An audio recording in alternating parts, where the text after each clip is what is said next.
Hey there, and thank you for clicking on my video.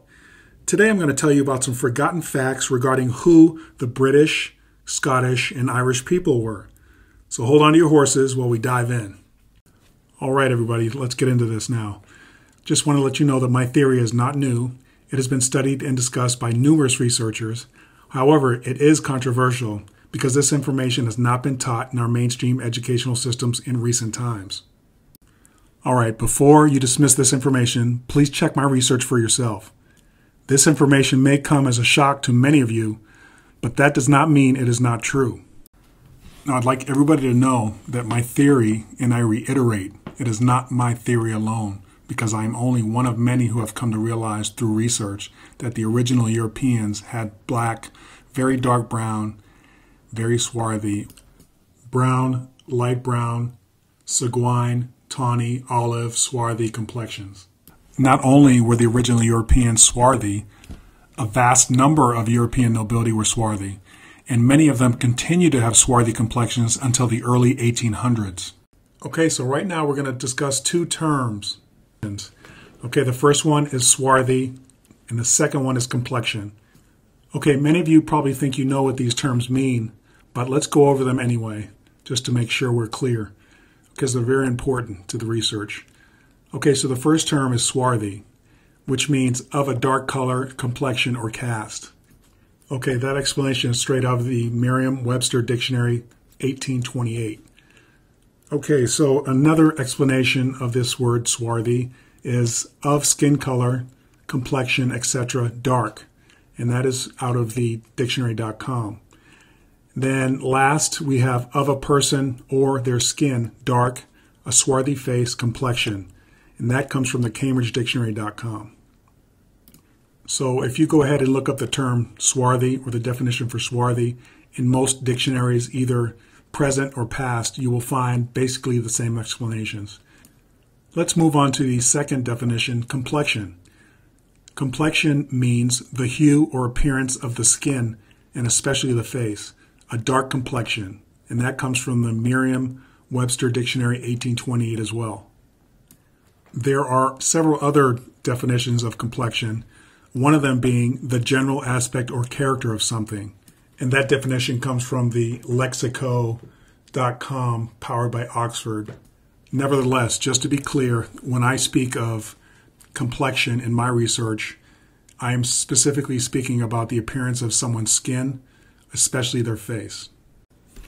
Okay, now that I've talked to you about the term swarthy and complexion, I'd like to go to this next area and talk about melanin. Okay, and as you can see on this picture here, these are many of the various human skin tones or hues of melanin, excluding the extremes on both ends. My intention is not to exclude the extremes on both ends of the spectrum, but they are extremes nonetheless. Because we are so used to going from left to right, because we read from left to right in English, I'm going to start on the left side. And as you can see on my chart, we have pale, fresh, fair, sandy, tawny, light brown, ruddy, sanguine, brown, and dark or dark brown. And then you can also see swarthy there at the top, and you can see what's in between swarthy and what most readers that I believe, or in my interpretation, regard as swarthy, okay, as we go on in this research. Let's go on to define the word melanin. You know, what is melanin? And it is defined as any of the various black, dark brown, reddish brown, or yellow pigments of animal or plant structures, such as skin or hair. And that is from the Merriam-Webster Dictionary. And from the Cambridge Dictionary, we have the definition of melanin as a dark brown pigment, substance that gives color, found in eyes, skin, hair, feathers, etc. It helps to protect the skin against harmful light from the sun. All right, now we're going to move on to this next piece of evidence. As you can see on the screen, it's from the book Phases of Irish History by Professor McNeill. He was an Irish scholar, Irish language enthusiast, Gaelic revivalist, nationalist, and Sinn Féin politician who served as Minister of Education from 1922 to 1925. This book was published in Dublin in 1920. I'd just like to add that many past and present archaeologists, ethnologists, scientists agreed that early inhabitants in Europe were of a swarthy complexion. I will be sharing several of their quotes with you in this video. Okay, now I'm going to talk to you about several quotes from McNeill's book, Phases of Irish History. Just as an FYI, throughout this video I may not pronounce everything perfectly, just because I'm not used to seeing these words or descriptions or places, so just bear with me. Okay, this first quote is from Tacitus, and his full name was Publius Cornelius Tacitus. He was a senator and historian of the Roman Empire, and Tacitus was considered to be one of the greatest Roman historians. That's according to Wikipedia. And so McNeill in his book states, it appears to rest on a single passage of Tacitus. He is describing the Silures, a British people whose territory was in the south of Wales and who offered a very fierce resistance to the Romans. The swarthy complexion of the Silures, he says, the prevalence of curly hair among them, and their position over against Spain, argued that ancient Iberians must have crossed over from Spain and occupied their territory. McNeill's second quote goes on to say, we have heard the occurrence of similar physical traits in the west of Ireland ascribed to a more recent Spanish mixture. It all amounts to this, which Irish tradition bears out, and which nobody questions, that these western islands or isles contain descendants of an ancient dark-complexioned population, probably already of a mixed race, which existed in Western Europe before the arrival of the fair-complexioned people. Those distinctive features appear by all indications to have originated in the lands forming the basin of the Baltic Sea. So as we can see in both of these quotes, they are remarking on the swarthy complexion of the inhabitants. Okay, let's move on to look at a couple other quotes from McNeill. As you can see at the top here, the quote says, if I am right in suggesting that the Greeks adopted from the Gauls the name Britannic Islands as a joint name for Britain and Ireland, it follows that the Gauls themselves supposed the chief population of both islands, before the Celtic occupation, to have been the Britanni, i.e. the Picts, during the early historical period. The Picts are chiefly known as the people of the northern mainland of Scotland, north of the Grampian Mountains. The Venerable Bede speaks of their language as still existing in his time, the early part of the 8th century, and as being distinct from the Irish and British languages. Okay, so moving on to the next paragraph, McNeill states, if then, by the name Celts, we cannot properly understand a distinct race, what are we to understand by it? By what criterion do we recognize any ancient population to have been Celts? The answer is undoubted.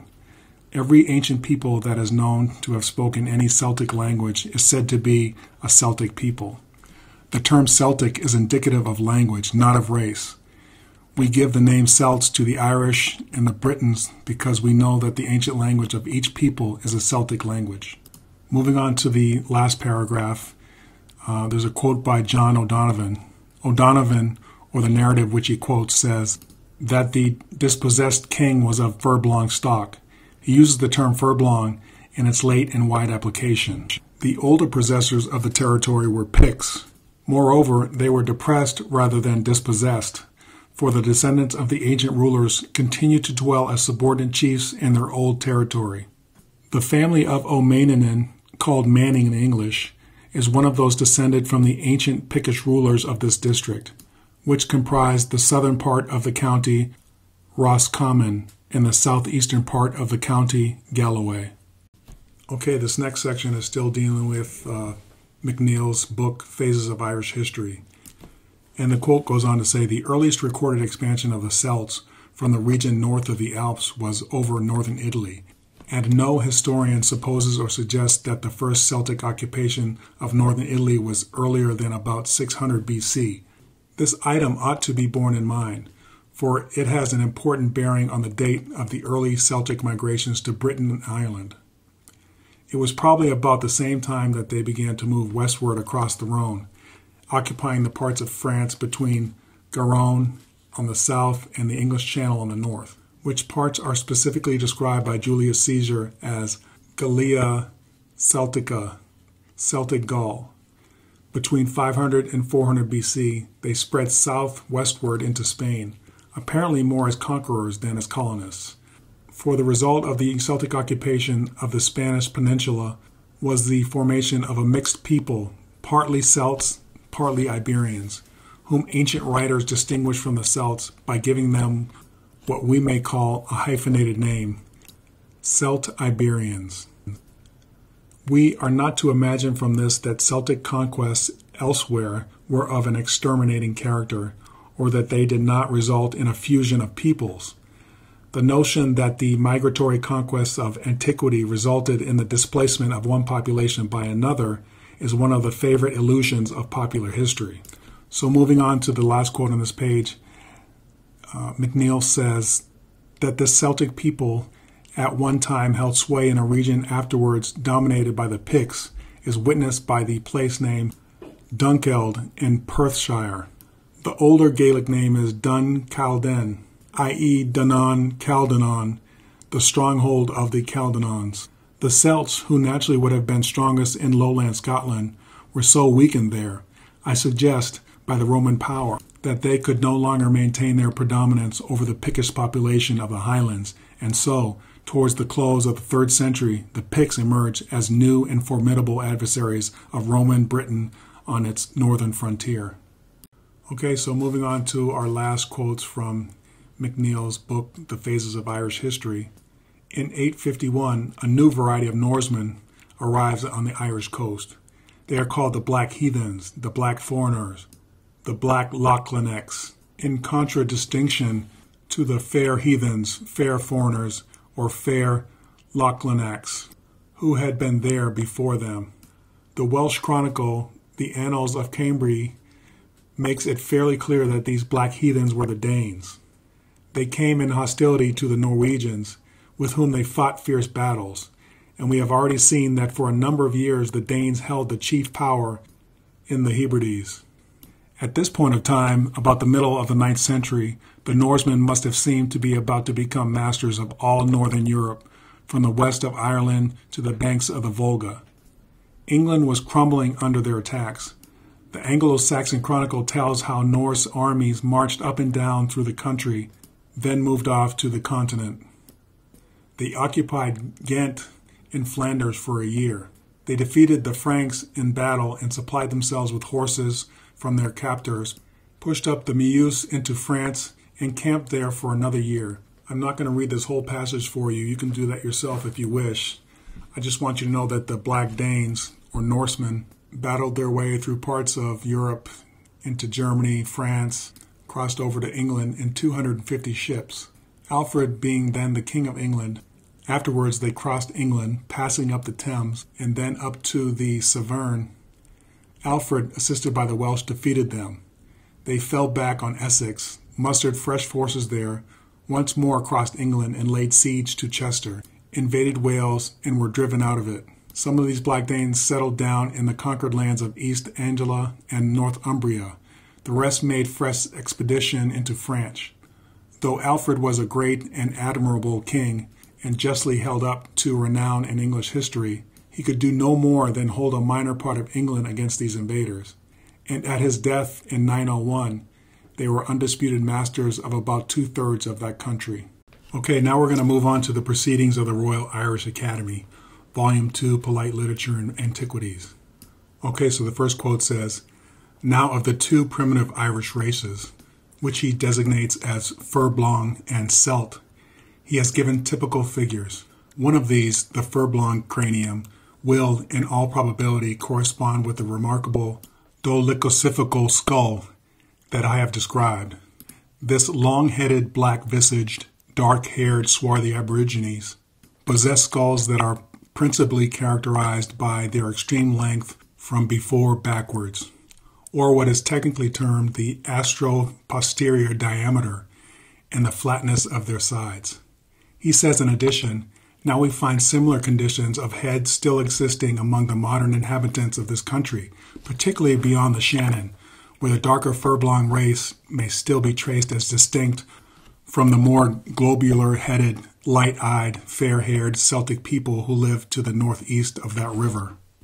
Moving on to page 53, the quote says, "The most probable explanation appears to be that it was a result of one of these piratical descendants or invasions of the Irish coast made by robber Vikings, Dinars, or Black Danes, and their ferocious allies from the island of Scotland, which were so common in the 9th and 10th centuries.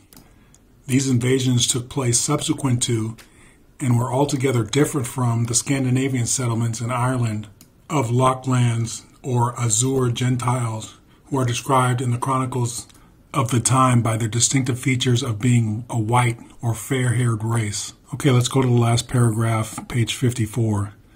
"Of different race came the Dinar, the black or dark-haired foreigner, who fought against and plundered the fair Norsemen as fiercely as he warred with and robbed the native Irishry. But, as Dr. Todd remarks, it is to be regretted that the writers of our annals do not always clearly distinguish between them in their descriptions of their devastations in Ireland. We cannot even be sure that the name Dane is not sometimes given to the Norwegian. The word Dane in later times was used to signify pirate robber, a cruel or ferocious barbarian without distinction of nation." Okay, so let me now talk to you about this next piece of evidence.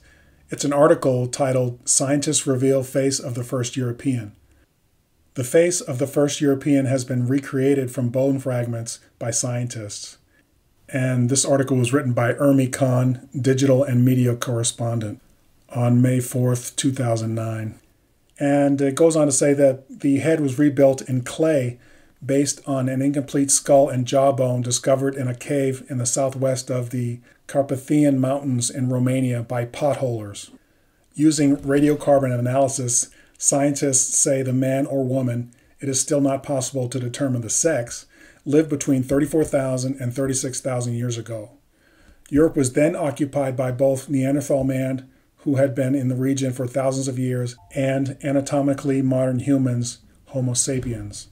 Modern humans first arrived in Europe from Africa.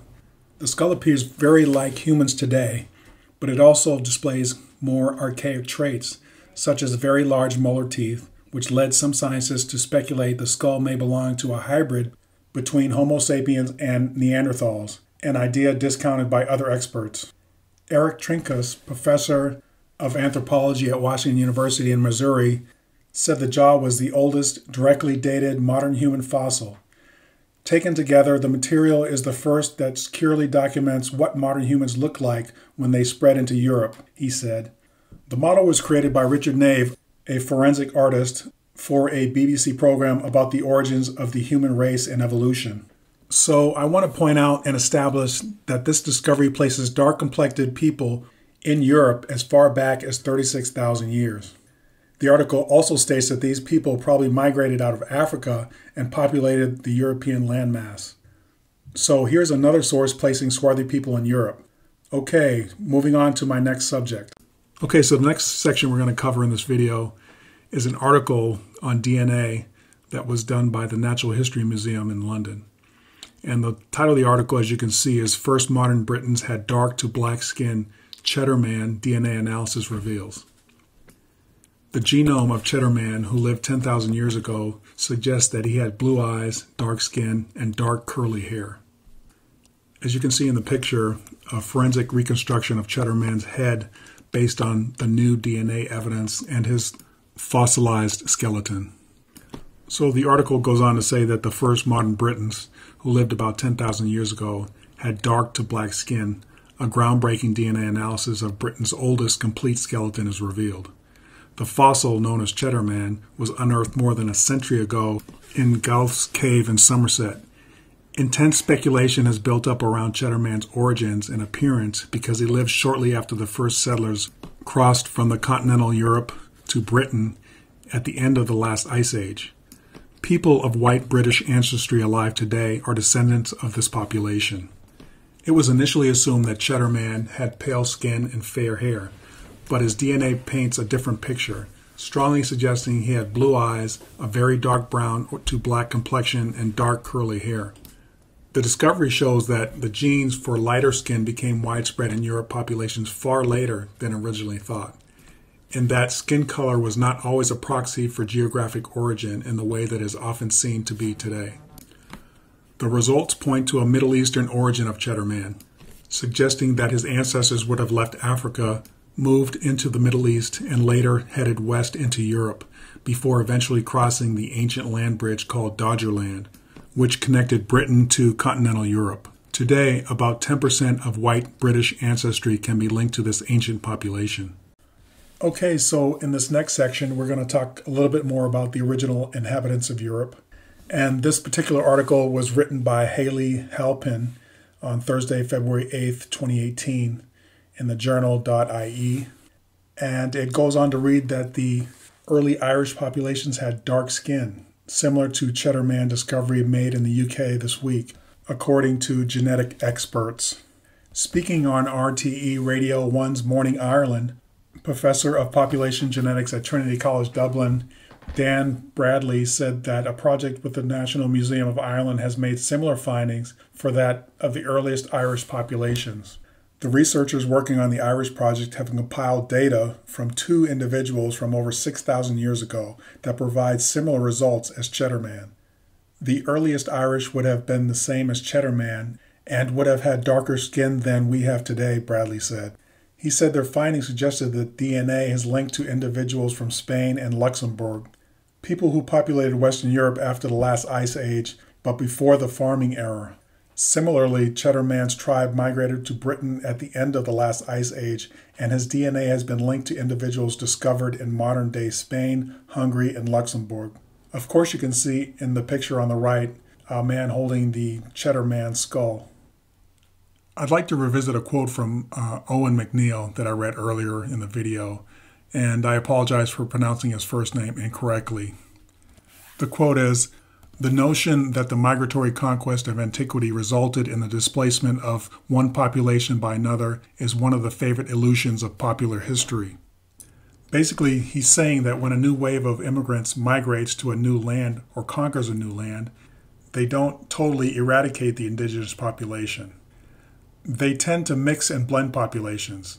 He's also saying that popular history or current historians want you to believe that all traces of older indigenous populations disappeared, so they don't have to acknowledge them and their contributions to current populations.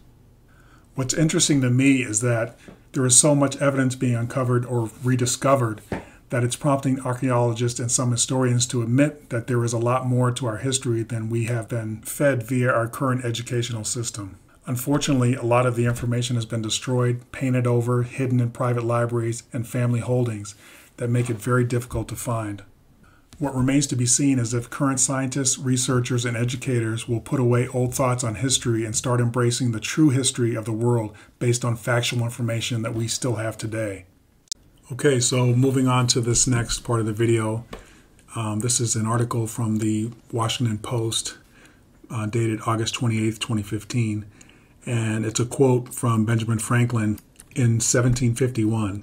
He was upset about other Europeans, especially Germans, immigrating to America at that time. So Franklin goes on to say, "Why should the Palatine Boers be suffered to swarm into our settlements and, by herding together, establish their language and manners, to the exclusion of ours? Why should Pennsylvania, founded by the English, become a colony of aliens, who will shortly be so numerous as to Germanize us instead of our Anglifying them, and will never adopt our language or customs any more than they can acquire our complexion?" So real quick, when he says can acquire our complexion, he's really saying that they were not the same complexion, obviously, which is exactly what I'm trying to tell you. Okay, so let's go on to the next paragraph, which says, which leads me to add one remark, that the number of purely white people in the world is proportionally very small. All Africa is black or tawny, Asia chiefly tawny, America, exclusive of the newcomers, wholly so.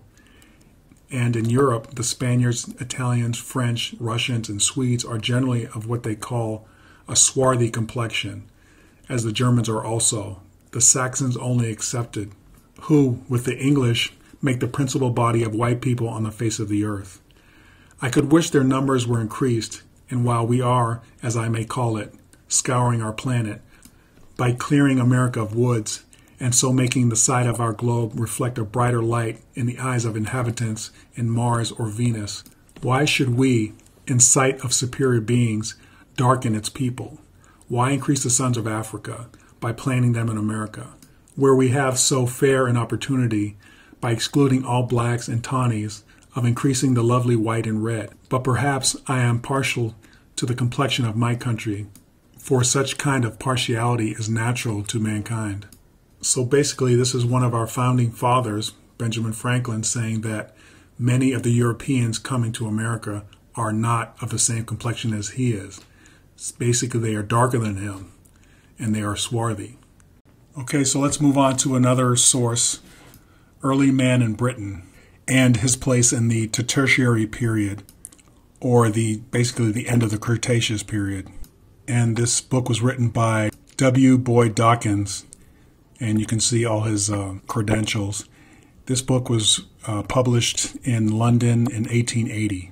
Okay, so let's move on to his quotes from the book, page 323, and I believe the chapter is The Iberic Element in Spain. And he goes on to say, they have also left marks of their presence in the name of the Loire, and possibly in Britain in the obscure term Leogarians, from the intimate manner in which they are associated with the Iberians by classical writers, coupled with their agreement in small stature and swarthy complexion. It may be inferred with tolerable certainty that they were related to each other, as the Frank to the Goth, or the Dane to the Norman, and that they belong to the same non-Aryan branch of the human race. It is also by no means improbable that the small swarthy Etruscans, whose empire extended to the earliest times recorded by history north of the Alps into Tyrol, and who held dominion also over Lombardy, belonged to the same non-Aryan stock, since they were conterminous and were driven away from their ancient possessions by the same invading people. Just as the Celts poured down through central France, isolating the Ligurian and the Iberians, so he poured through the passes of the Alps into Lombardy, sundering the Etruscans of Rhaetia and Norium from those of Etruria proper. In my belief, the Iberians of France and Spain, the Silures of Wales, the Ligures of southern Gaul and northern Italy, and the small dark Etruscans are to be looked upon as ethnological islands isolated by successive invasions, pointing out that if we could go deep enough in past time, we should find that the whole of Europe was inhabited solely by swarthy non-Aryan population. Okay, moving on to the next page, 330, and it's titled Iberic Element in British Isles. The Iberic element in the present population of Britain is traceable in several areas, which offer refuge to the peoples in possessions of the country before the invasion of the English. The strong resemblance borne by the small dark Silures to the Iberians was remarked, as we have already noticed by Tacitus. At the present day, his observation applies equally to the small swarthy Welshman with long head and Iberian physique. The broad-headed dark Welshman is identical with the broad-headed dark Frenchman, and the Welsh people may be defined ethnologically as principally Celtic and Iberian, every intermediate variation between the two extremes being represented. The Silures no longer form a compact ethnological island, but are scattered and dispersed, and mingled with other races, English as well as Celtic. In Scotland, the small dark Highlander, and in Ireland, the black Celts, to the west of the Shannon, still preserve the Iberian characteristics in more or less. So at the bottom there at the page, you can see that I've highlighted a footnote.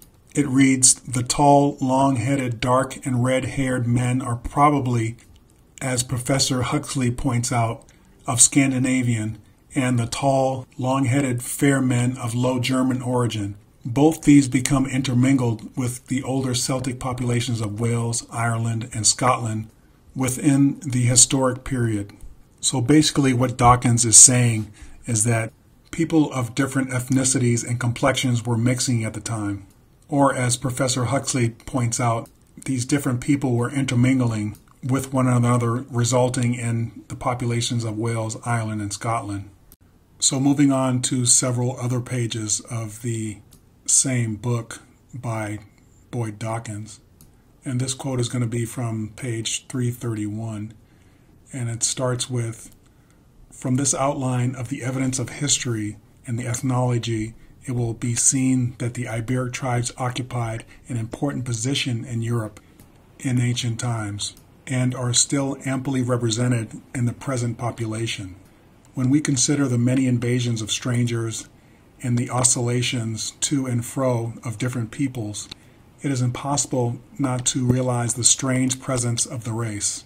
Through all the troubles which followed the conquest of Gaul by Caesar and of Britain by Claudius, through the terrible events which occupied the downfall of the Roman Empire, causing the Britons to be exterminated over a large part of England, and the almost total extinction of the ancient type of Roman in Italy, the Iberian lived, and still is found in his ancient seats, with physique scarcely altered, and offering a strong contrast to the fair-haired Celtic, Belgic, and German invaders. The Iberian race is known to the ethnologist and historian merely in fragments, sundered from each other by many invasions and settlements of the Aryan race.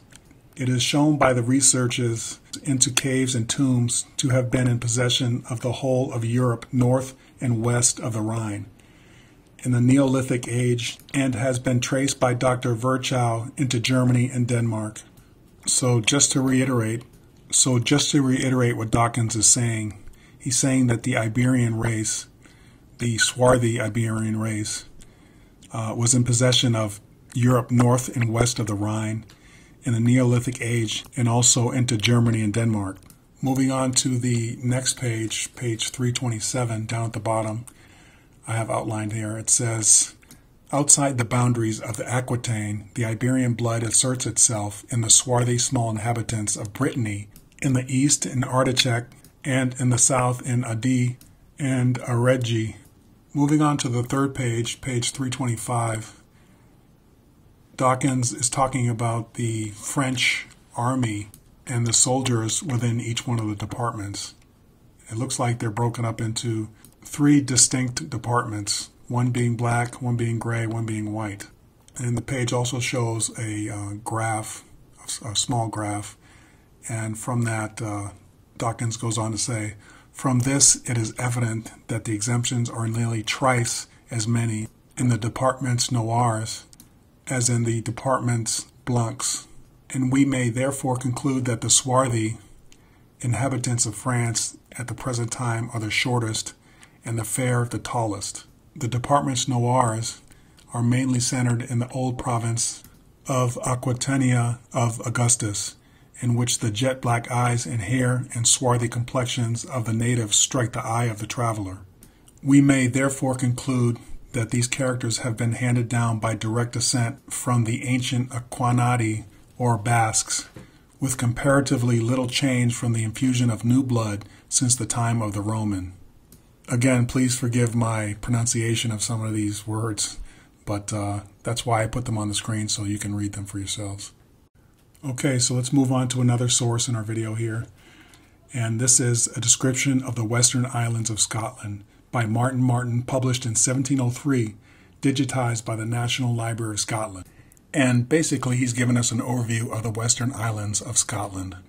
And on the second page here, it says, "To His Royal Highness Prince George of Denmark, Lord High Admiral of England and Ireland, and of all Her Majesty's plantations, and General Ifimo of all Her Majesty's forces, etc." Okay, I'm not sure if I pronounced that right, but you can read it for yourself. And on the last page there on the right, it says, "Your Royal Highness, Your Highness's most humble and most obedient servant, M. Martin." Okay, so moving on to the quotes from the book, A Description of the Western Islands of Scotland by Martin. We're going to go on to page 194, and I'm not going to read the whole page, but just the sections that I'm trying to bring your attention to. So it says, the inhabitants of this isle are generally well proportioned, and their complexion is for the most part black. Okay, moving on to the next page, page 224. At the bottom there it says, the inhabitants of this isle are well proportioned, generally brown, and some of a black complexion. All right, moving on to the last page, page 239. Down to the second paragraph, it says, the natives here are well proportioned, being generally black of complexion and free from bodily imperfections. They speak the Irish language and wear the plaid, bonnet, etc. as the other islanders. All right, so just so you know, because you haven't read the whole book, but I encourage you to do so, is that he's speaking of different islands in the western part of Scotland. So these islands are separate and distinct from each other, just so you know. These are several islands spread out with separate clans on each island.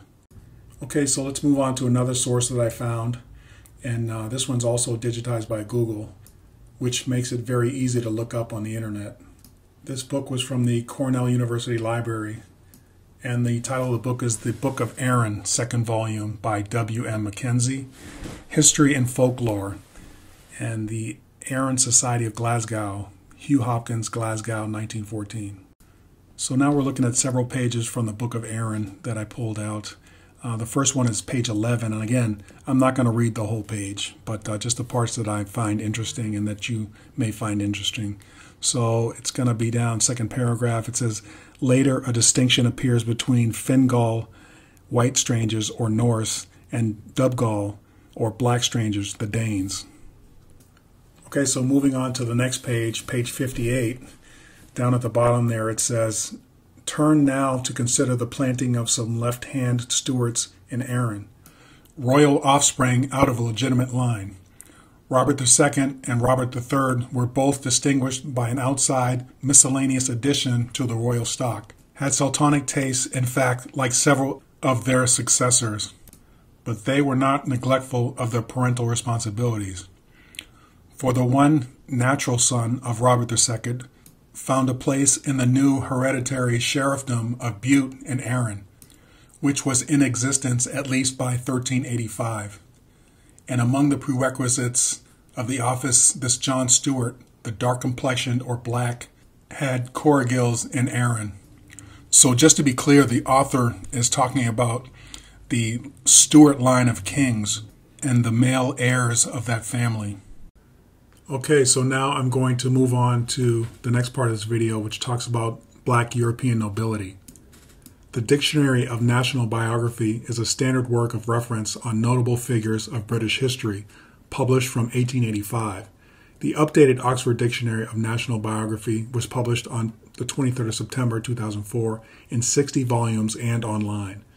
Originally published in 1885 by editors Leslie Stephen, Sidney Lee, Christine Nichols, and the oldest edition is available online by Google. What you'll find when you read these books is that they contain descriptions of many black, brown, tawny, Saguine, British, Scottish, and Irish European nobles. What I'd like you to understand as we go on is that in these books, these authors would not have mentioned complexion if it was not something that they noticed or was significantly different from other people. They would just maybe mention eye color or hair color, but they mentioned both eye, hair color, and complexion because there was a difference. These nobles were of a different complexion. Okay, so now we're going to move on to swarthy European nobility. Anne of Bohemia. Both these passages come from the Dictionary of National Biography, Volume 1, pages 420 and 428. The first passage on the right-hand side reads, Anne of Bohemia, born in 1366 and died in 1394. First queen of Richard II, was the eldest daughter of Emperor Charles VI by his fourth wife, Elizabeth of Pomerania. She was born in Prague on the 11th of May, 1366. Her father was the son of that blind king, John of Bohemia, who was killed at the Battle of Crécy, and is king of Bohemia himself, as well as emperor. The second passage I'm going to read to you is from page 428 of the same book. What I've done is highlighted and zoomed in on the section that I want you to pay attention to. And that section reads, "Of her personal beauty, the opinion of the time was not altogether unanimous. Madame Anne," says one writer, "is not one of the handsomest women in the world. She is of middle stature, swarthy complexion, long neck, wide mouth, bosom not much raised, and in fact has nothing but the king's great appetite, and her eyes, which are black and beautiful. But besides her eyes, her long flowing hair, which she allowed to fall down her shoulders, thick set with jewels, commanded general admiration." I've also placed a picture of what Anne of Bohemia looks like according to Google Images and many other pictures, which is a false representation because of Anne's skin, her face in particular, her complexion was swarthy. That is not what she would have looked like. Okay, so moving on to more swarthy European nobility. Let me tell you about Thomas Butler, Earl of Ormond, born 1532 to 1614. Butler Thomas, 10th Earl of Ormond, born in 1532, was son and heir of James Butler, 9th Earl, who died of poison at Elm House, London, 28th October 1546. His mother was Lady Joan Fitzgerald, heiress of James, 11th Earl of Desmond. His grandfather was Sir Pierce Butler, 8th Earl of Ormond. Thomas, who was called from his dark complexion the Black Earl, succeeded his father in the earldom and estates at the age of 14. Okay, so I will let you read the rest of that paragraph if you'd like, but I'm going to move on now and tell you a little bit more about what I think about Thomas Butler. Now, when you Google Thomas Butler, Earl of Ormond, this is the painting that you get. Does this look like someone with a swarthy complexion? I know there were many brown and dark brown Europeans walking around in these times, but notice that the author says Thomas, who was called from his dark complexion Black Earl. I'm not a genius, but if someone goes as far as to call someone Black Earl because of his complexion, then he must have been exceptionally dark-skinned, more so than most of his siblings or other relatives. Let me also reiterate this point. If Thomas Butler was that dark-complected, then it goes to follow that either his mother, his father, or both were fairly dark-complected themselves. Also, the author does not say that Thomas was called Black Earl because of his hair color or eye color. It was due to his complexion. I'm saying this because often you will read modern explanations on the internet stating, oh, he or she was called black this or that because of their hair or eye color, or both, and that is simply not the case. It is just hard for some to understand that geographic locations change hands by migrations of populations from different regions, much like the United States of America. If, for example, you were born in recent times, you may think that the original Americans were light-complected people. You would think that just because fair or light-complected people have been the majority in the U.S. for probably the last 125 to 150 years, that it was also the case. Also, because our history books mostly only cover back to when the colonies were established, so for most Americans that get a basic education, that is what they are exposed to. Well, if that was your assumption, you would be totally wrong. Anyway, hopefully you understand the general premise of what I'm saying. All right, well, let's move on to my next subject. Okay, so let's move on to this next section of the video where we'll be talking about Lord Thomas Fairfax, 3rd Lord of Fairfax, born in 1612, died in 1671. Again, this is from the Dictionary of National Biography, page 148. Now, I've copied the page from the book, page 148, and you can see the top there, it says Fairfax. And on the right-hand side, I've outlined it in red, and I've blown it up, zoomed in on it just next to that, so you can see the arrow pointing to it. And I'll read from that little passage there. It says, according to the same authority, the best portrait of Fairfax is a miniature by Hoskins, painted about 1650. In complexion, he was so dark that, like Strafford, he was nicknamed Black Tom. Okay, so looking at the right-hand side at these images, both of these images are from Google, and the majority of images I found look like the image on the top there. The one below it is an engraving from the National Portrait Gallery. Both images don't quite represent the description in the book that I read, although the one on the bottom is definitely a little closer. What do you think? Also, I'd like you to realize that the engraving on the bottom there was done in 1757, and realizing that Lord Fairfax passed away and died in 1671, so So really it was about 86 years later that they completed the engraving. I'm not sure exactly when the painting on top was completed, but it was probably done after the engraving. Just keep in mind what the word complexion means as we continue to go forward in this video. Also, before I move on to the next section of the video, please keep in mind the name Strafford, because I mentioned it there. It says in complexion, he was so dark that, like Strafford, he was named. Okay, so let's move on to Scottish nobility. And we're going to talk about the Douglas family here. In particular, Sir James Douglas of Douglas, Scotland. Lord of Douglas the Good. He was born in 1286 and he died in 1330. Was the eldest son of Sir William Douglas of Douglas, the Hardy, by his first wife Elizabeth Stewart. For Barbour calls James High Steward of Scotland, his heir or uncle. He was dreaded throughout the north of England. He was called the Black Douglas for his complexion, and that was from page 302 from the Dictionary of National Biography, volume 15. You can also see that passage I just read there on the right-hand side. I have an arrow pointing to it. And again, that's from page 302 if you want to go find it. Okay, so moving on to the second part, Sir William Douglas, Lord of Methuen, Scotland. He was born in 1370, died in 1391. Was the illegitimate son of Archibald, 3rd Earl of Douglas himself, the illegitimate son of the good Sir James.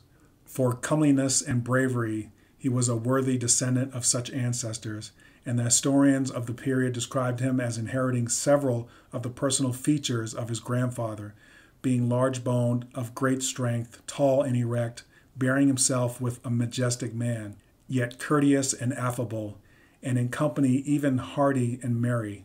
He inherited the swarthy complexion of the good Sir James, and was also called the Black Douglas. And he was an active warrior against the English. And that's from page 360, again from the Dictionary of National Biography, volume 15.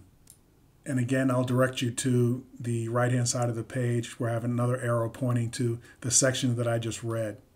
Again, I'd like you to keep in mind what the word complexion means and what the word black means. Okay, so let's move on to our next subject, Agnes Dunbar, Countess of Dunbar and March, born approximately 1312 and died in 1369. Agnes was the daughter of Randolph, Earl of Moray, and Isabel, her mother. Isabel, her mother, was the only daughter of John Stewart of Bunkill. And Agnes was married to Patrick Dunbar, 10th Earl of Dunbar and March. If you look over to the right, you can see the page out of the Dictionary of National Biography, volume 16, page 150. I have zoomed in on the section I'd like you to pay attention to, and it reads, Dunbar, Agnes, Countess of Dunbar and March, born 1312 to 1369, known from her swarthy complexion as Black Agnes, is celebrated for her spirited defense of Dunbar Castle in 1337 and 1338. So let me reiterate, Agnes was known for her swarthy complexion as Black Agnes. Now hearing that, I must assume that she stood out because of her complexion. Not that there weren't other people of swarthy complexions, but she must have really stood out to be nicknamed Black Agnes. So I'd like you to look over to the left side and look at the picture that historicuk.com has for Black Agnes. Maybe it's just me, and yes, I'm being sarcastic, but this person in this painting does not look like she has a swarthy complexion at all. So again, we can see that the words that are written are definitely in stark contrast to the paintings that are being represented to us. Okay, so our next subject is related to King Charles Stewart II, Black Boy King, and how he relates to this Black Boy Inn, or just Black Boy, located in the royal town of Carnarvon in Gwynedd, Wales, is a hotel and public house which is thought to have dated back to 1522, making it one of the oldest surviving inns in North Wales. It is within the medieval walls of Carnarvon, a few hundred yards from Carnarvon Castle. I'd like to draw your attention to the sign that they have posted outside of the inn, the Tafarny Black Boy Inn. And you can see an actual black boy pictured on the sign. And apparently it's been like that forever. Then as you look over to the right-hand side there, you can see Charles II as a child. It's from Google Images, of course. And Charles was born in 1630 and died in 1685. Then further on the right-hand side, you can see his mother, Henrietta Maria of France, Queen of England, and she nicknamed her son Black Boy. And so this is the painting, or one of the paintings that Google Images has of his mother, Henrietta Maria. And then on the bottom there is his father, King Charles Stewart I. And that is what Google Images has for him, or at least one of the pictures or paintings they have of him. So I wrote a little caption there below the Black Boy Inn sign. It says, "Why would Charles II's mother nickname him Black Boy? And why would the pub use the effigy of a black boy if he looked white?" That makes no sense at all. What does make sense is that Charles II was swarthy.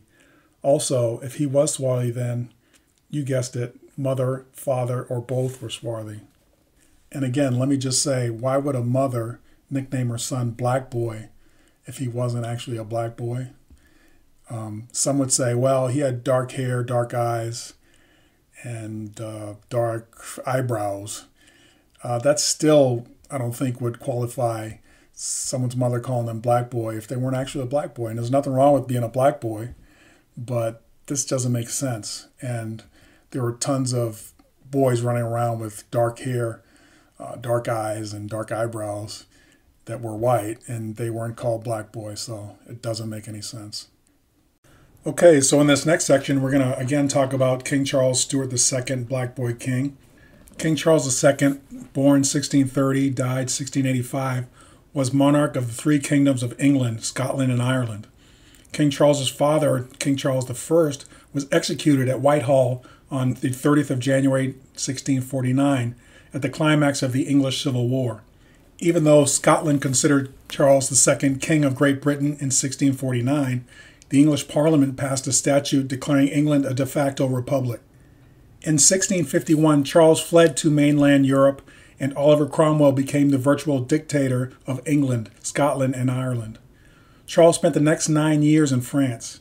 A political crisis that followed the death of Oliver Cromwell in 1658 resulted in the restoration of the monarchy, and Charles was invited to return to Britain. So you can see here in red, I have several passages that I've highlighted, and I have arrows pointing to. The first one is, Charles was described as of a tall stature and sable hue. And you can see my arrow pointed to that section. And the next one says, Cunningham, 74, states him to have measured 5 feet 10 inches only. And he goes on to write, the king's swarthy complexion, with its effect heightened by the dark periwig, is the most distinctive feature of all his portraits. You know, that, folks, is very interesting. And by the way, this information is coming from the Dictionary of National Biography, published in 1887, Volume 10, page 106. I'd like you to take a look at that first arrow there, where I read of a tall stature and of sable hue. And just as a definition of sable, according to the Cambridge Dictionary, it means a dark brown or black color. And just so you know what the definition for hue is, I know most of you do, just in case, it's defined as a color or the particular degree of light or dark of a color. Now, I'd like to reiterate a few things. The first one is Cunningham states that the king's swarthy complexion is the most distinctive feature of all his portraits. Notice he said of all his portraits. Okay, and then he goes on to list 3 in particular at the National Portrait Gallery. I have seen quite a few of his portraits, although not in person. None of them, however, come close to looking like he is swarthy, has a sable hue, or like someone who their mother would nickname them Black Boy. As you can see, I attached the 3 paintings that Cunningham mentions back in the year of 1660. None of them remotely show Charles II as swarthy. Now, for transparency reasons, the painting with the name Sir Peter Lely underneath it, it was done by him. However, I'm not 100% sure this is the one Cunningham is referring to. I did see the other paintings by him. Okay, so this is the last section where I'm going to talk about Charles Stewart II, Black Boy King. Let's go down to Francois Bertrand de Motteville, French memoir writer, 1621 to 1689. Again, folks, I know that my pronunciation is horrible, but please bear with me and realize that the content is what's important here. And here she writes, in appearance, Madame de Motteville describes Charles at this time as very well made. His swarthy complexion agreed well with his large bright eyes. His mouth was exceedingly ugly, his figure extremely fine. He was very tall for his age, and carried himself with grace and dignity. His natural tendency to wit and repartee was not noticed, for at that time he hesitated and even stammered, a deficit observed in his father and still worse in his uncle Louis XIII. This first section I just read was from Charles II and his court, published in 1910 by ACA Brett, page 23, and it was digitized by Google. Okay, so this next paragraph is Anne-Marie Louise d'Orleans, Duchess of Montpensier, 1627 to 1693. Millie de Montpensier, daughter of Gaston, Duc d'Orleans, and cousin of Louis XIV, was selected by Henrietta Maria as a fitting wife for Prince Charles. And while objecting to the match and to Henrietta's methods, the lady condescends to say of her royal suitor, he is tall for his age, with a beautiful head, black hair, a swarthy complexion, and a tolerable figure. This was also from Charles II and his court, published 1910 by ACA Brett, page 24. And so on to the last section, under the heading Notes, you'll see line 1 and what follows equals Charles II as a parallel passage and as showing the kingly state of James compared with that of Charles. I quote from Popish Politics Unmasked, written probably between 1679 and 1681, judging from the Duke's saying, going down to the section that says, the portrait is as follows. This person was a very tall black man, above the common size almost a span. His face was wasted in most piteous sort. In all things else he was of royal port. But if grim looks alone majestio be, commend me to that face for majesty. For such it had enough for 2 or 3. To this tall man joined instantly another, of near his stature, whom he'd call his brother, richly encircled with a numerous ring, which showed he wanted naught but name of king. Okay, so I'm not going to read the rest of that, but I will tell you that this was from the Complete Works in Verse and Prose of Andrew Morell, 1872, page 350, digitized by Google. Again, on the right there, you can see I've added 2 paintings of what's supposed to be Charles Stewart II, Black Boy King, copied from Google Images. But what is so readily apparent is that, obviously, he doesn't look like a tall black man, and his complexion is definitely not swarthy. Okay, so let's move on to our next subject, and that would be Lord John Methuen. John Methuen was born 1650 and died in 1706. He was Lord Chancellor of Ireland, was the eldest son of Paul Methuen of Bradford, Wiltshire, clothier by his wife Grace, daughter of John Ashe of Freshford, Somerset. Paul Methuen, eldest son of Anthony Methuen, or Methuen, vicar of Frome, by Jean, daughter of Thomas Taylor of Bristol, settled in Bradford between 1620 and 1630, was a staunch Whig. He was described by Mackey as a man of intrigue, but very muddy in his conceptions, and not quickly understood in anything. In high complexion and manners, much of a Spaniard, a tall black man. That quote in red there was from the Memoirs of the Secret Services of John Mackey, 1733, page 143. His remains were subsequently brought to England and were buried on September 17, 1708, in Westminster Abbey, where there is a memorial to him and his son Paul by Risebrough. And this was all from the Dictionary of National Biography, volume 37, page 310. And again, you can see the page that I got the information from there on the right, but also I enlarged it and put it there in the middle, and I have an arrow pointing to the part that I want you to pay attention to. And also, again, look at the painting that I have there from Google. This is supposed to be John Methuen, but as you can tell from John Mackey's description, he's described as a tall black man. And so the painting that we're looking at definitely does not look like a tall black man. And again, we have a stark contradiction of what is written and what is provided to us visually. All right, so this next subject that we're going to look into is Major General ONeill. or Black Hugh. ONeill, Hugh, born 1642, died 1660, Major General, born in the Spanish Netherlands, was son of Art Oge, who was the elder brother of Owen Rowan ONeill, and nephew of Hugh ONeill, the great Earl of Tyrone. He was a major Irish commander against the parliamentary forces of Oliver Cromwell. Hugh gained distinction as an officer in the army of Spain and accompanied Owen ONeill in 1642 to Ireland, where from his father he was known as McArt and styled in Irish beard or swarthy from his complexion. And I read you that from the Dictionary of National Biography, volume 42, page 197. And if you look below that, you can see the caption where I said, unable to locate a picture of Major General ONeill. And trust me, folks, I tried on Google, but I could not find one. I did find some other O'Neills, but not Hugh ONeill, or Black Hugh as they called him. If you look at the top right with the heading ONeill, page 197, you can see where I got the actual quote from the Dictionary of National Biography. But if you look below that, you can see there I have a passage from the Journal of the Royal Historical and Archaeological Association of Ireland, volume 6, page 24, published in 1884. And the reason I'm showing you that section of that journal, page 24, is because it really highlights the fact that General O'Neill's father was Art Oge, and he came from a family of swarthy men, as you can see there in that passage, further reinforcing the fact that Major General O'Neill was a person with a swarthy complexion. Also further reinforcing the fact that if someone is swarthy, then one of their parents or both of their parents are swarthy, and they come from a swarthy family. Okay, so let's move on to another subject. This person is Bishop Samuel Horsley.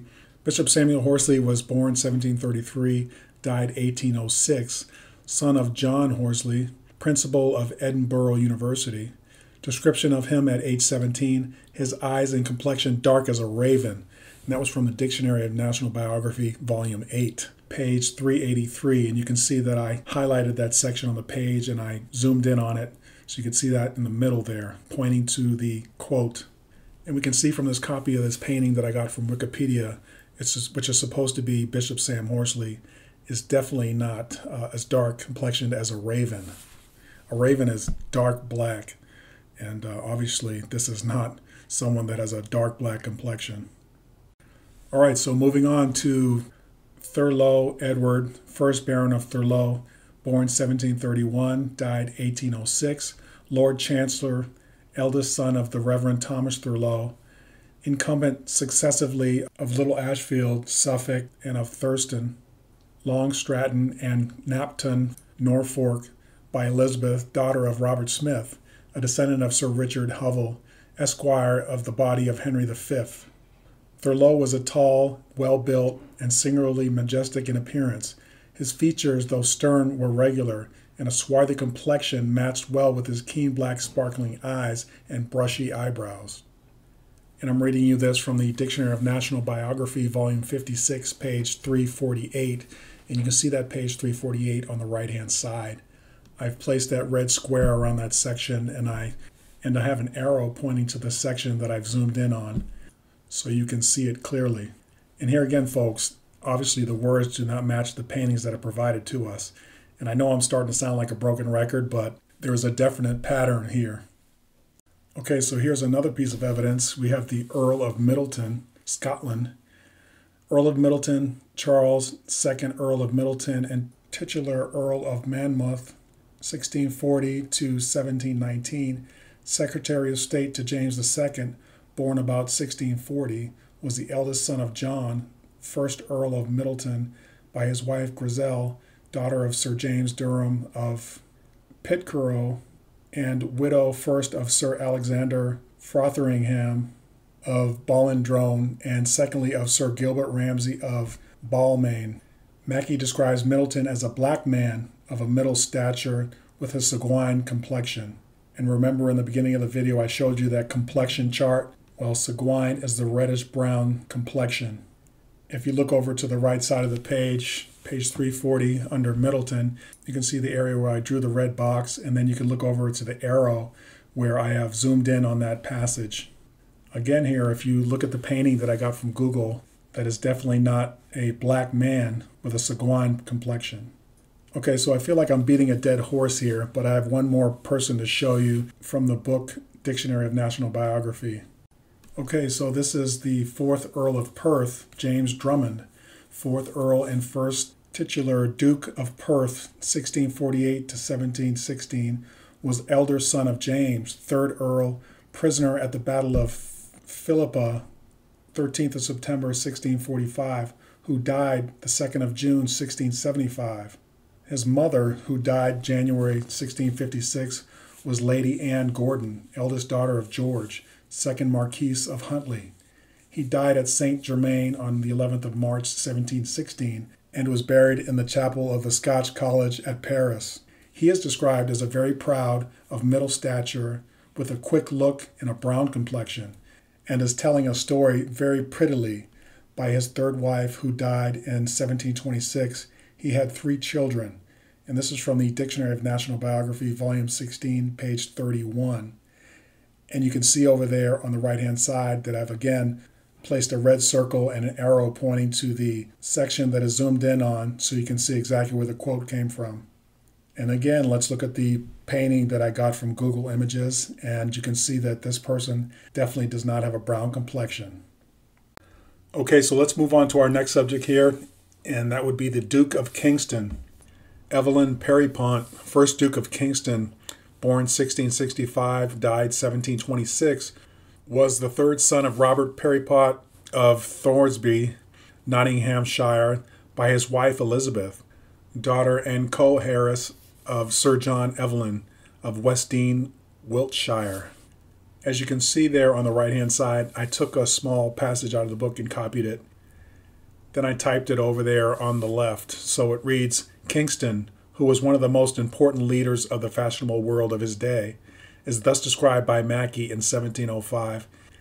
He hath a very good estate, is a very fine gentleman, of good sense, well bred, and a lover of ladies, entirely in the interest of his country. Makes a good figure, is of a black complexion, well made, not 40 years. And that, of course, is from the Dictionary of National Biography, volume 45, page 263. Now go ahead and look at the picture that I have there copied from Google. And this person, of course, is supposed to have a black complexion, and I don't think they do.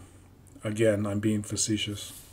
Now, I could continue to go on and on with descriptions of people in the Dictionary of National Biography with black complexions, but I'd like to move on to a new source so that you realize it's not just one book. There are so many books and sources and pieces of evidence to investigate. So I hope you're still hanging in there with me as we move on to this new book that I think you will find equally as interesting.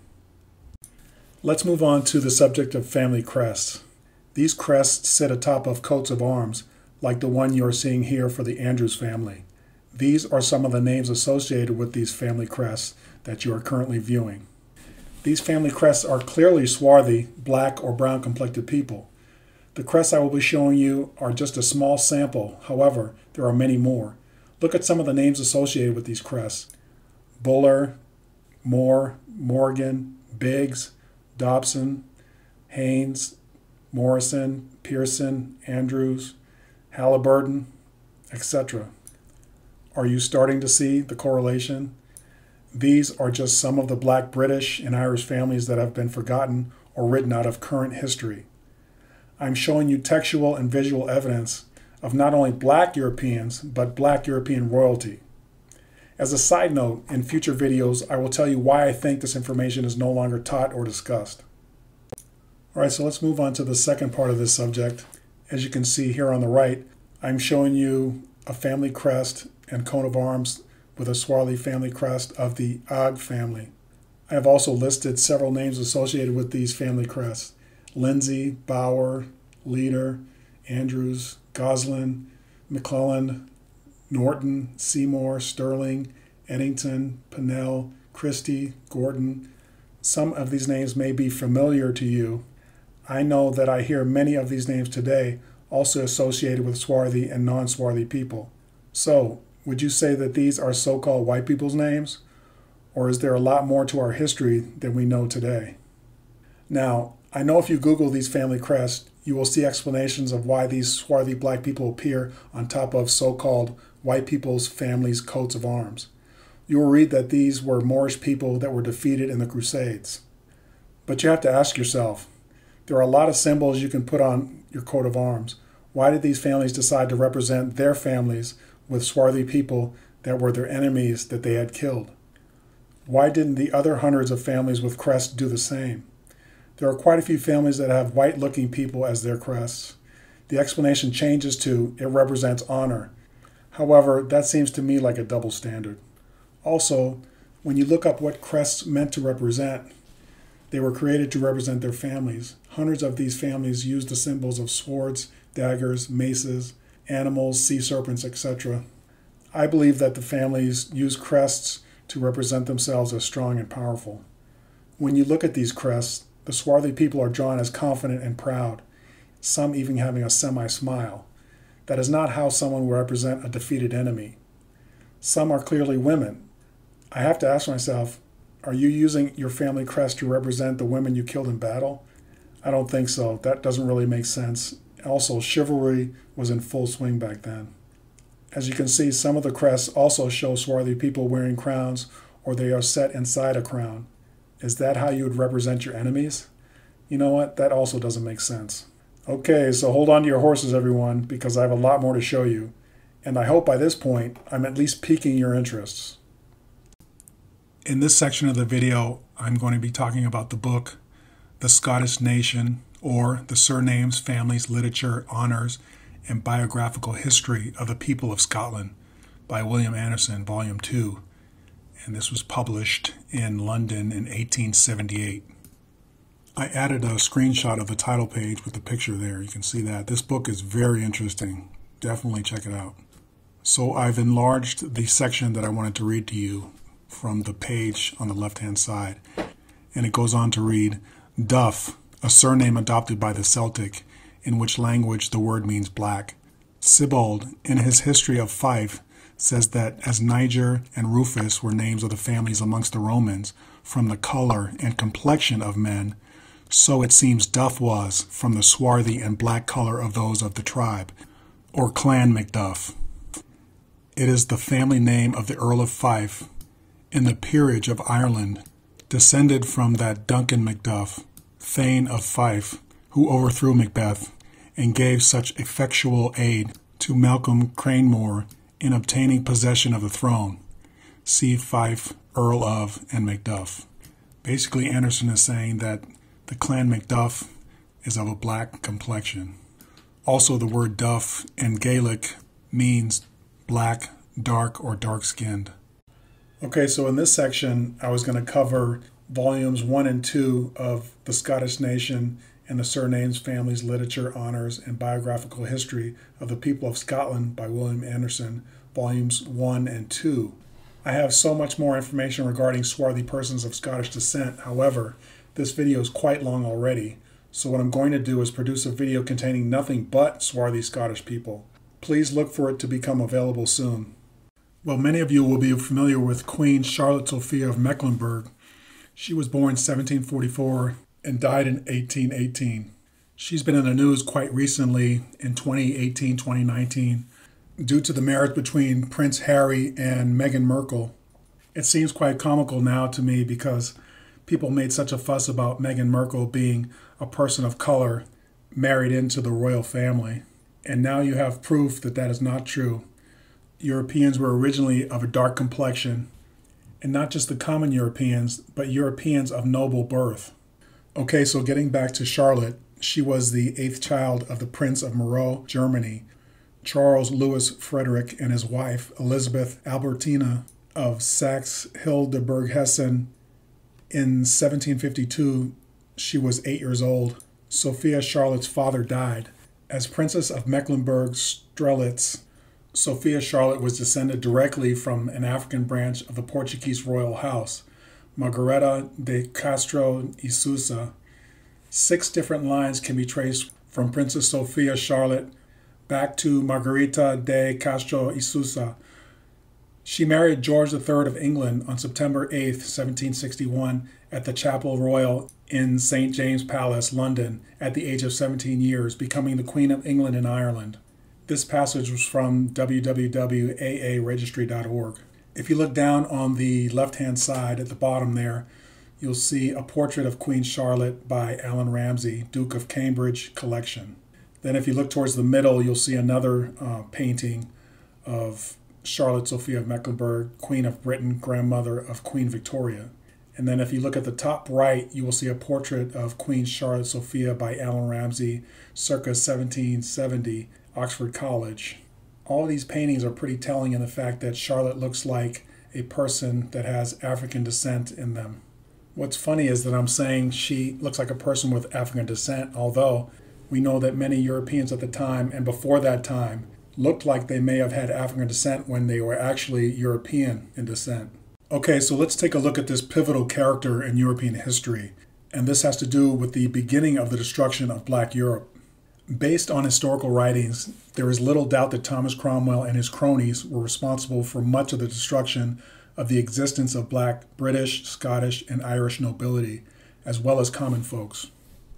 The greatest example of this occurred in England in the late 1500s and early 1600s.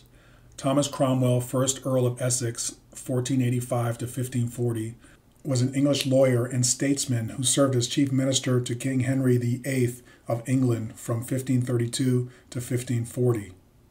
Cromwell was a ruffian, in his own words, turned sectarian extremist, often painted as the king's enforcer. His record for murder, looting, and destruction is undisputed. No one can be sure of the exact figure, but it is estimated that the destruction started and legalized by Cromwell amounted to 97% of the English art then in existence. Statues were hacked down, frescoes were smashed to bits, mosaics were pulverized, illuminated manuscripts were shredded, wood carvings were burned, precious metal work was melted down, shrines were reduced to rubble. This vandalism went way beyond a religious reform. It was a frenzy, obliterating the artistic patrimony of centuries of indigenous craftsmanship with the intensity of hatred for imagery and depicting the divine that has strong and resonant parallels today. This passage was taken from an article written in the telegraph.co.uk by Dominic Selwood, 22nd of January 2015. So I know many of you are internally asking yourselves, why isn't there more proof of Black Europe in England or Great Britain, Ireland, and Scotland? Well, the main reason is this person, Thomas Cromwell. And I'm going to do an in-depth video revealing all the destruction, carnage, and displacement that he caused. So let's go ahead and look at some other pieces of evidence that show swarthy Europeans. On the left-hand side, you can see a coin there, which is Edward VI on a silver sixpence. There were at least 4 different coins issued during the brief 6-year reign of Edward VI. His early coins continued to be debased like those of his father, Henry VIII, but later the finesse was restored. Our featured coin is a sixpence from the last issue with a facing portrait. The ton mint mark tells us this was struck in London. Charred gold Britannia bullion coins, Lancaster, England. And I obtained this from Pinterest.com. Now, if you look at the top right of the page, you'll see a penny, copper penny, with a male figure wearing a crown with some plumage. And to me, he looks like a person that may have a swarthy complexion. And there on the flip side of the coin, it has the inscription Barbados penny, 1792, and you'll see a male figure riding some kind of seaworthy chariot being pulled by horses, holding a trident and wearing a crown. And I've written there underneath, Queen Victoria, House of Hanover, Alexandrina Victoria, 24th of May, 1819 to 1822, January 1901, was the monarch of the United Kingdom of Great Britain and Ireland from 20th of June, 1837 until her death. Her paternal grandfather was King George III, the last Black king of England. The crown he wore was passed down to his granddaughter. And Victoria Island in Lagos, Nigeria is named after her. You also notice a crown there in the picture, and underneath the caption says, the regal circlet crown of Queen Victoria, 1819 to 1901, very similar to the regal crown worn by King George III on the Barbados penny. From what I can perceive, I think the only real difference is the plumage that is worn on the crown of King George III. So I'm sure you're asking yourself, why is it that this penny is in Barbados and there are no pennies like it in Great Britain, Ireland, or Scotland? The only thing I can think of right now with the information I have is that I'm sure many of them were destroyed or hidden probably directly after his death in 1820. So why is there still this penny in Barbados or wherever it was discovered? I think people generally want to hold on to things that are of value to them. I do think that there are more of these pennies and other coins depicting George III and other swarthy people of nobility like Edward VI. But in revealing those coins, those collectors would be revealing the true history of Europe, which for some is a very bitter pill to swallow. Anyway, I will be discussing these issues later on in future videos. Okay, folks, so I'm going to throw a couple curveballs at you here. Let's talk about Alexander Graham Bell. Alexander Graham Bell was born on March 3, 1847 in Edinburgh, Scotland, the second son of Alexander Melville Bell and Elise Grace Summons Bell. He was named for his paternal grandfather. Okay, now I'm going to read a letter by Alexander Graham Bell to his mother from May 10, 1878, and it says, "Dear Mama, our little baby has last come into the world. Unlike its papa and mama, punctual and on time to the minute. On Wednesday morning before daylight, she began to rebel against the restraints of an irksome confinement, and at 7:15 in the evening she popped into this world as lusty as stout as ever demonstrated the possession of a healthy pair of lungs. Such a funny black little thing it is, perfectly formed with a full crop of dark hair, bluish eyes, and a complexion so swarthy that Mabel declares she has given birth to a Red Indian." This letter can be found at the Library of Congress online at https://www.loc.gov. The question I asked myself after reading this letter is, why didn't Alexander Graham Bell feel like something was wrong? He called his baby a funny black little thing with a swarthy complexion. To me, it's obvious that this was nothing new to Alexander Graham Bell and his family. What is also apparent here is that Alexander Graham Bell, his wife, or both of them were swarthy. Also another indication that his baby being swarthy and black is not an issue because he doesn't go on explaining to his mother how it is that his baby is dark and swarthy. Now, lastly, the picture that I have here depicted from Biography.com may not be the true complexion of Alexander Graham Bell. Again, now we have a case where the words that are written are not reflecting what is given to us in the portraits and paintings. All right then, here's another curveball coming at you folks. William Shakespeare, 1564 to 1616. I know everyone has heard of William Shakespeare, English poet, playwright, widely regarded as the greatest writer in the English language. Well, most people don't know that he was a dark-skinned man. Shakespeare died in 1616 and was buried in his local church, Holy Trinity in London. In 1621, Shakespeare's son-in-law commissioned the monument. It was made 6 years after his death, while Shakespeare's wife was still alive, so it is generally thought that it was a good likeness of the poet. I say this because his wife attended the church, and if she looked up at Shakespeare's monument and saw that he had swarthy skin, she and her son-in-law would have protested profusely if it didn't resemble Shakespeare's likeness, and in particular his complexion.